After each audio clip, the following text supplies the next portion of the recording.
시청자 여러분 반갑습니다. 서울시 황박사 황규현입니다. 서울 근교에서 동물병원을 운영하는 원장님이 상담 신청을 했습니다. 1년 전 보증금 1억 원, 월세 500만 원, 계약기간 5년으로 상가를 임차해서 동물병원을 운영했습니다. 그런데 상권은 활성화되지 못했고 계속 적자가 나고 앞으로도 개선될 소지는 안 보입니다. 임대인에게 계약을 해지해달라고 부탁을 했습니다. 그랬더니 임대인은 지금 임대료와 같은 조건으로 계약할 임차인을 구해오라고 말합니다. 그런데 문제는 월세입니다. 현재 월세가 500만원인데 인근 부동산 사무실에서는 350만원 이상 받기 어렵다고 말합니다. 그리고 임대인은 500만원에서 한 푼도 못 가가 주겠다고 하는데요. 어떻게 하면 좋습니까? 라고 상담 신청을 했습니다.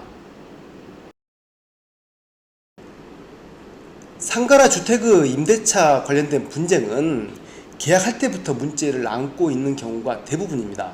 즉 다시 말해 계약할 때 다각도로 면밀히 충분히 검토했다면 문제없이 임대차 관계를 유지할 수 있습니다. 오늘 소개할 영상은 계약할 때 제대로 따져보지 않고 사업을 시작했다가 큰 손해를 본 임차인하고 또 그 임차인이 있는 상가를 충분한 검토 없이 매수했다가 큰 손해를 입게 된 임대인에 관한 내용입니다.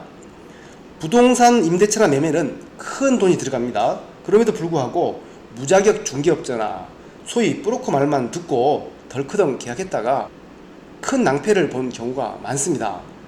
본인이 경험이 많은 경우가 아니라면 계약하기 전에 꼭 전문가를 찾아가서 상담해야 한다라는 말씀을 드리면서 본 내용을 시작하도록 하겠습니다.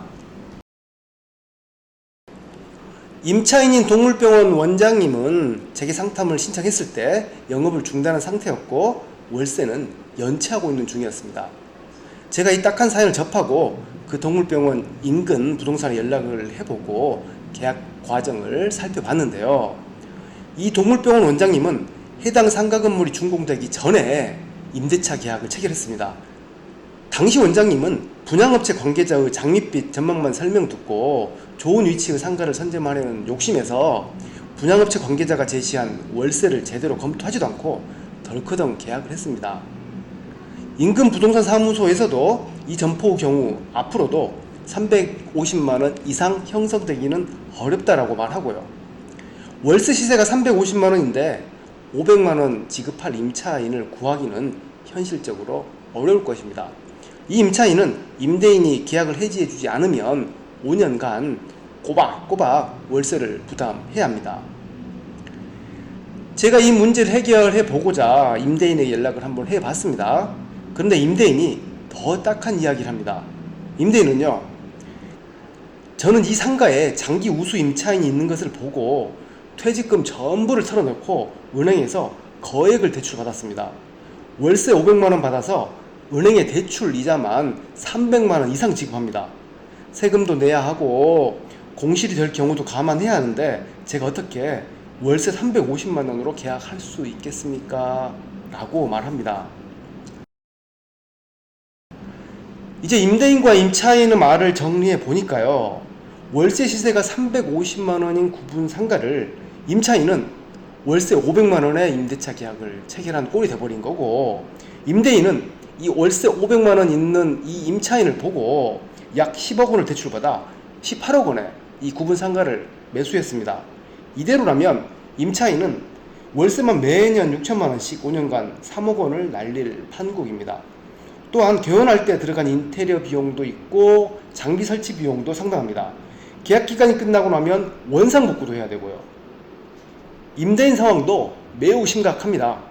임대료 시세가 보증금 1억 원, 월세 350만 원이라면 1년에 월세 수입 4,200만 원이고 이것을 3.5% 수익률로 계산해보면 12억 원이 나옵니다. 보증금이 1억 원 있으니까 이 상가의 시세는 약 13억 원입니다. 임대인은 이 상가를 매수하면서 바로 그 자리에서 약 5억 원을 손해봤다고 말할 수 있습니다. 이 구분 상가에 최초 입점한 임차인하고 이 건물을 산 임대인 모두 피해자입니다. 이 건물을 신축한 사업 시행자가 단물만 쏙 빨아먹고 임대인과 임차인만 남았습니다. 제가 임대인과 임차인을 여러 번 좀 접촉을 했고요. 몇 차례의 논의 끝에 임차인은 적정한 시기에 원상복구하고 나가기로 하고, 임차인의 월세 연체 금액이 보증금을 전부 소진한 이후에는 임대인이 더 이상 월세를 청구하지 않기로 하면서 분쟁을 마무리했습니다. 네, 오늘은 고액의 월세로 계약한 후에 고액으로 거래된 상가의 딱한 임차인과 임대인의 사례를 살펴봤습니다. 다른 부동산과 달리 특히 상가 임대차나 매매 계약 전에는 전문가 의견을 꼭 청취해야 한다라는 말씀을 드리면서 오늘 영상을 마치도록 하겠습니다. 감사합니다.